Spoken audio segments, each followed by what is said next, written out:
इतिहास का वो पन्ना जब भी खोला जाता है रूह कांप जाती है सबकी। मैं ले जा रहा हूँ आपको 5000 साल पहले एक द्युत सभा में घटी घटना में। खिला जा रहा था जुआ एक सभा में, वो हारने लगे थे सब कुछ।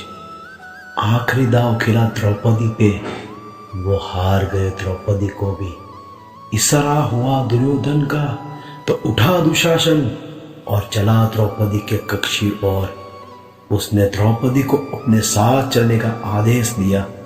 उस समय द्रौपदी रजस्वला थी, सिर्फ एक वस्त्र में लिपटी हुई। उसने विनती की पर दुशासन ने उसकी एक नहीं सुनी। उसके बाल पकड़े और द्रौपदी को खींचता हुआ बड़ी सभा में ले गया। वो दर्द से करा रही थी, रो रही थी, गिड़गिड़ा रही थी, पर वहां कोई उसके सुनने वाला नहीं था। एक सती का चित्कार सत्ता के अहंकार के सामने फीका पड़ गया। अभिमान में चूर दुर्योधन का इशारा होते ही दुशासन द्रौपदी की सारी खींचने लगा। वो द्रौपदी जिसके बदन को पवन भी न छू सका, सूर्य का प्रकाश भी न देख सका, आज अपने पतियों के होते हुए, पितामह और गुरुओं के होते हुए निर्वस्त्र हो रही थी। पति लज्जित होकर सर झुकाए खड़े थे। पूरी सभा अंधी और बहरी हो चुकी थी। अपने सारे को दांतों तले दबा के द्रौपदी मन ही मन पुकार उठी, मेरी लाज बचाओ गिरधारी। उस दिन वो आए अपने विराट रूप का धागा लेकर। थक के चूर हो गया दुशासन, पर द्रौपदी के वस्त्र नहीं उतार पाया। आज फिर वो समय आ गया प्रभु।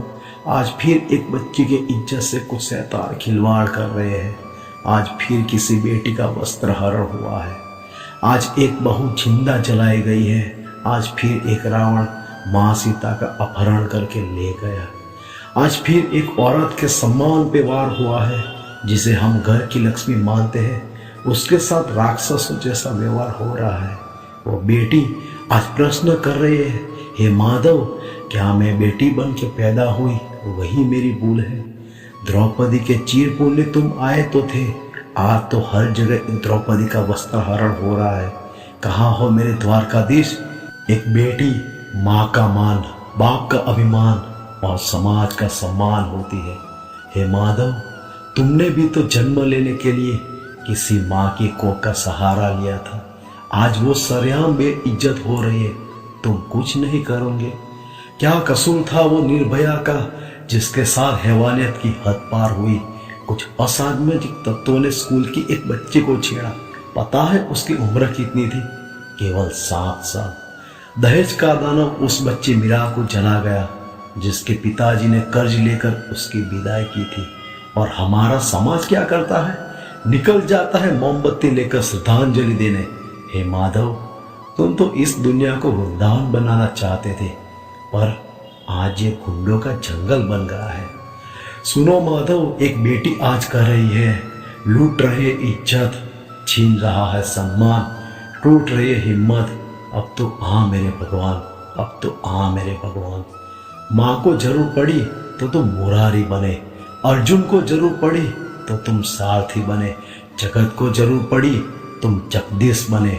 वृंदावन पे समस्या आई तुम गिरधारी बने, गाय चराने वाले गोपाल बने, सुदामा का दुख दूर करने वाले द्वारकाधीश बने। आज पूरी दुनिया को आपकी जरूरत है कृष्णा, फिर एक बार वासुदेव बन के आ जाओ। वो बेटी आज आपको कह रही है, हे कान्हा, मेरी पुकार सुनने वाला कौन है? ऐसा रहा तो माँ लक्ष्मी का ये रूप धीरे धीरे ओझल हो जाएगा। जितने हाथ राखी बांधने वाले हैं, उससे कई ज्यादा हाथ उसकी इज्जत से खिलवाड़ करने वाले हैं। ऐसे समाज में मैं अपने आप को कैसे सुरक्षित रख सकती हूँ? बताओ मेरे कान्हा। आप ही ने तो कहा था प्रभु, यत्र नार्यस्तु पूज्यन्ते रमन्ते तत्र देवताः, अर्थात जहाँ नारी की पूजा होती है वहीं ईश्वर का वास होता है।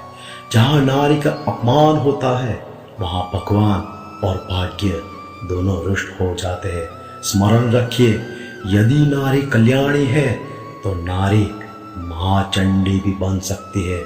यदि नारी माता बन के जन्म दे सकती है तो नारी मृत्यु बन के विनाश भी कर सकती है। जहां नारी का अपमान होगा वहां महान भारत भी महाभारत की ओर जा सकता है। यदि नारी का अपमान हुआ तो समझे आपका विनाश आपके निकट आ रहा है और ये उसके पहले कदम की पहली आहट है। राधे राधे।